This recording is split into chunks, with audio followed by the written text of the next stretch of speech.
অনেকে আল্লাহকে রব হিসেবে মেনে তো নেয় না, বরং সবার কি করে নিজে এমন কিছু কাজ করে সেটা দ্বারা বোঝায় দেয় যেন সে নিজেই রব। যেরকম নাউজুবিল্লাহ।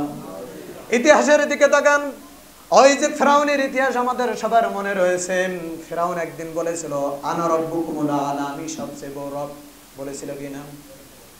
ফেরাউন যেদিন বলেছিল আমি সবচেয়ে বড় রব, ফেরাউনের রাজদরবারের যতগুলো তার লোকজন ছিল সবাই বলল ফেরাউন ঠিক আছে তুমি যে আমাদের রব, কিন্তু আমাদের খাবার দাবার দিতে হবে। ফেরাউন নির্ধারিত একটি দিন দিলেন, 3000 পিস ছাগল জবাই করলেন, আস্ত করে ভাজা করলেন, ভাজা করলে 3000 লোকের জন্য। ওই ছাগলগুলো যখন বরাদ্দ করলেন, মুসা আলাইহিস সালাতু ওয়াস সালাম আল্লাহর পয়গম্বরকে তিনি মারতে চেয়েছিলেন, কিন্তু আল্লাহ রাব্বুল আলামিন তার বাড়িতে লালন পালন করেছিলেন। ডান পাশে বসেছিল হযরত মুসা আলাইহিস সালাতু ওয়াস সালাম। হযরত মুসা আলাইহিস সালাতু ওয়াস সালাম যখন বসে রয়েছেন, জনগণকে বলল, ফেরাউন বলল তোমরা ছাগল খাওয়া শুরু করো। জনগণ বলল না, আপনি আমাদের রব, আপনি আগে খাওয়া শুরু করেন। বাকবিতণ্ডা হতে হতে এক পর্যায়ে মুসা আলাইহিস সালাতু ওয়াস সালাম মনে মনে চিন্তা করতেছে, হায় রে রব রে, ছাগল খাওয়া রব কি খাওয়া রব।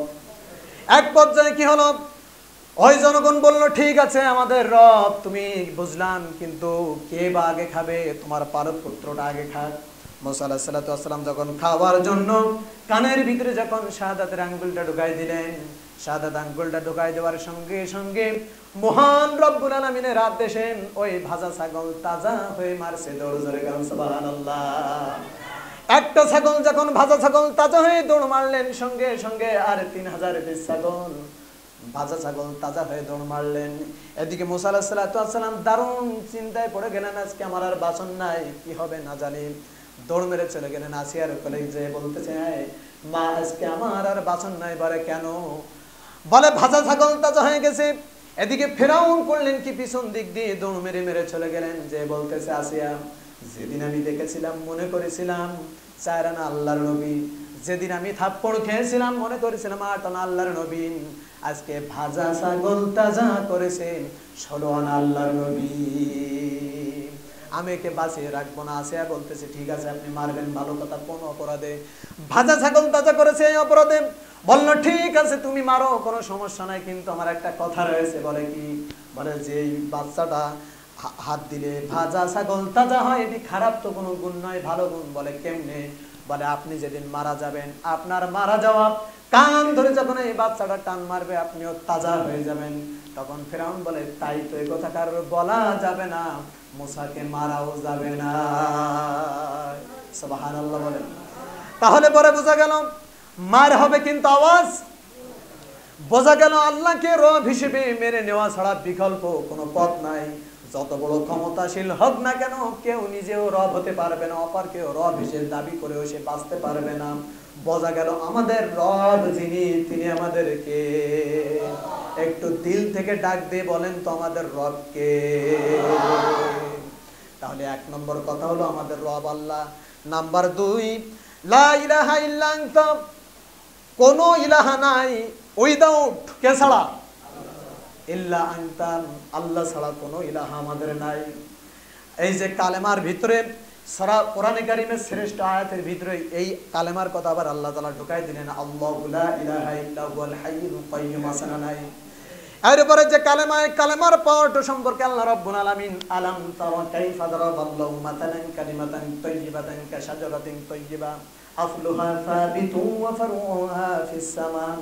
এখানে আল্লাহ রাব্বুল আলামিন খেজুর গাছ দিয়ে এমন एग्जांपल দিয়ে বুঝাই দিলেন, যদি কোনো বান্দা কালেমা পড়ে মুমিন হতে পারেন, খেজুর গাছ যেমন হাজারো ঝড় বৃষ্টি আর হাজার বাধা বিপত্তি ঝড় হলেও যেমন এক পায়ে দাঁড়িয়ে থাকে, একজন মুমিন বান্দা হাজারো পরীক্ষায় শামিল হবে কিন্তু আল্লাহর পথ থেকে কোনোদিন দূরে সরতে পারে না।